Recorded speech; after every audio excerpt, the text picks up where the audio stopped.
Assalamualaikum warahmatullahi wabarakatuh. Izin memperkenalkan diri, nama saya Zaki Sija Wicaksono dari Manajemen 23A dengan NPM 2341163. Di sini saya akan menjelaskan tentang teori biaya produksi. Memahami dasar-dasar teori biaya produksi dan konsep penting yang terkait dengan sangat penting dalam mengelola keuangan bisnis. Definisi biaya produksi. 1. Biaya produksi merupakan jumlah uang yang dikeluarkan untuk menghasilkan barang atau layanan. 2. Komponen biaya produksi termasuk biaya bahan baku, tenaga kerja, dan biaya overhead pabrik. 3. Pentingnya pemahaman. Memahami definisi biaya produksi membantu mengidentifikasi dan mengontrol pengeluaran bisnis.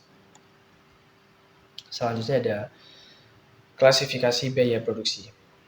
Biaya tetap, biaya yang tidak berubah dengan perubahan jumlah produksi, seperti sewa pabrik atau gaji staf tetap. Biaya variabel, biaya yang berubah seiring dengan perubahan jumlah produksi, seperti bahan baku atau biaya tenaga kerja. Selanjutnya ada biaya semi variabel, biaya yang memiliki komponen tetap dan variabel, seperti biaya utilitas atau biaya pemeliharaan. Selanjutnya ada faktor-faktor yang mempengaruhi biaya produksi. Permintaan pasar. Permintaan tinggi dapat meningkatkan biaya produksi karena banyak sumber daya yang dibutuhkan untuk memenuhi permintaan tersebut. Kemajuan teknologi. Kemajuan teknologi seringkali mengurangi biaya produksi dengan memberikan metode produksi yang lebih efisien atau penggunaan sumber daya yang lebih hemat biaya.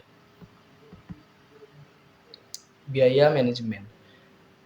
Pengelolaan biaya yang efektif dapat mengurangi biaya produksi melalui pemotongan pengeluaran yang tidak perlu atau identifikasi efisiensi operasional. Selanjutnya, hubungan antara biaya produksi dengan output produksi. Output produksi yang meningkat dapat menyebabkan biaya produksi rata-rata turun karena biaya tetap terbagi di antara lebih banyak unit output. Economies of scale. Produksi dalam skala besar seringkali menghasilkan hemat biaya karena penggunaan efisiensi sumber daya dan alokasi biaya tetap yang lebih rendah per unit produk. Selanjutnya, diminishing marginal returns. Jika output produksi terus meningkat tanpa peningkatan yang sesuai dalam faktor produksi, biaya produksi per unit dapat meningkat karena efisiensi menurun. Strategi mengoptimalkan biaya produksi. 1. Manajemen persediaan.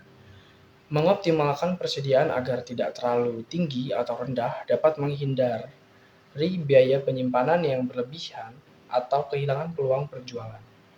Kedua, analisis biaya volume laba. Menggunakan analisis ini, bisnis dapat mengetahui titik impasse event point atau volume penjualan yang diperlukan untuk mencapai laba nol. Ketiga, ada automatisasi proses. Mengotomatisasi proses produksi dapat mengurangi biaya tenaga kerja dan mengoptimalkan efisiensi operasional secara keseluruhan. 4. Manajemen kualitas. Mengurangi kesalahan dalam produksi dan meningkatkan kualitas produk dapat menghindari kerugian akibat kecacatan dan pelanggan yang tidak puas. Terakhir, ada tantangan dalam mengelola biaya produksi. 1. Kenaikan biaya bahan baku. Kenaikan harga bahan baku dapat meningkatkan biaya produksi dan berdampak negatif pada profitabilitas bisnis. Kedua, perubahan regulasi. Perubahan peraturan atau kebijakan pemerintah terkait lingkungan, tenaga kerja, atau pajak dapat memunculkan biaya tambahan yang tidak terduga. 3. Perubahan permintaan. Fluktuasi permintaan pasar dapat mempengaruhi perencanaan produksi dan mengakibatkan biaya tidak efisien seperti overproduksi atau underproduksi. Sekian dari saya akhiri. Wassalamualaikum warahmatullahi wabarakatuh.